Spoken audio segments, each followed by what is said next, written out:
Hello guys, good morning, so little strawberry and quaker oats with blueberry. So let's eat. Pray muna tayo guys. Amen. Why mame? So ito yung ano.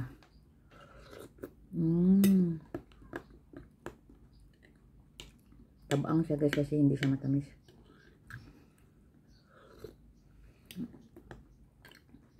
Kaya yung nilagay ko lang ng gatas is yung non-fat.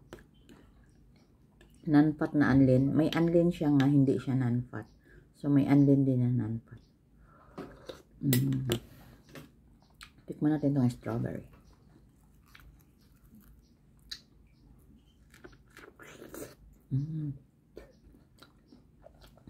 Fresh sugar. Sarap.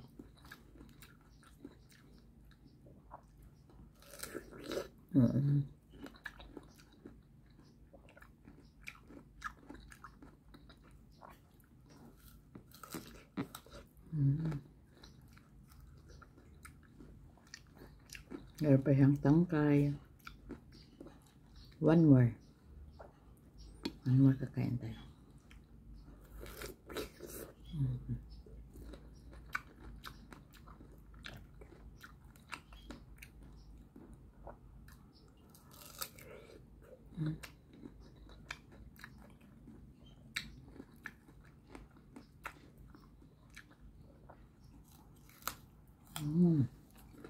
Meron pa ko isang suman.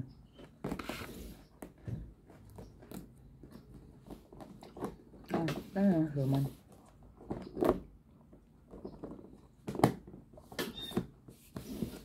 Nawala lagi yung suman.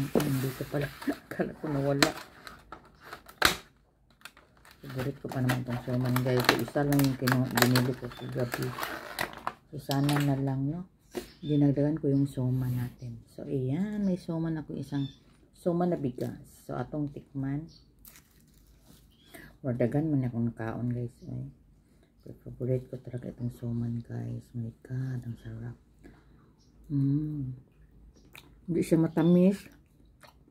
Kaya lang ito pa siya. Pero okay lang kasi hindi ko kailangan ng sweet na ano. Mas gusto ko to. Ang sarap. Para siyang naalala ko yung mama ko pag gumawa. Kaya yung kulang siya. May kulang talaga siya kasi. Dito sa abroad kasi guys. Mahirap mag ano ng niyog. Parang kulang siya niyog. No? So, okay lang. Okay.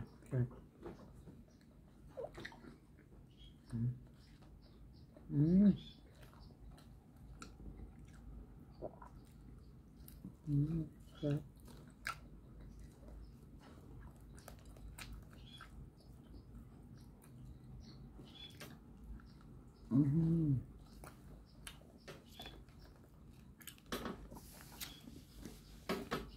The best. Kain na ito.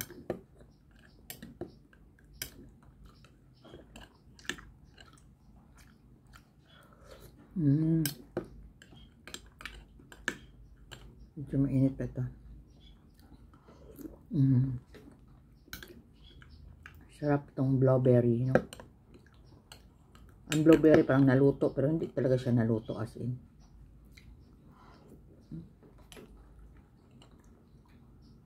Masarap yung blueberry ilagay sa inyong quaker oats. Kaya lang ang blueberry is mahal, may kamahalan. Kaya pag bumili ako ng isang ganyan, parang ganito siya guys, lalagyan. So, hatiin ko siya ng 3. I-divide ko 3 para makatipid ako guys. So, marami man guys. Marami ang isang ano. Inan mo, ito siya 1/4 ng 2. Pero, nasa ano siya, hindi, mga 3/4 no? Kasi, ay hindi. Kasi, divide to 3 man. Pero marami siya. Umabot siya siguro mga 12 pieces or 14, mga ganyan oh. Madami. So, marami yung isang ano, tingnan mo, 3 piraso.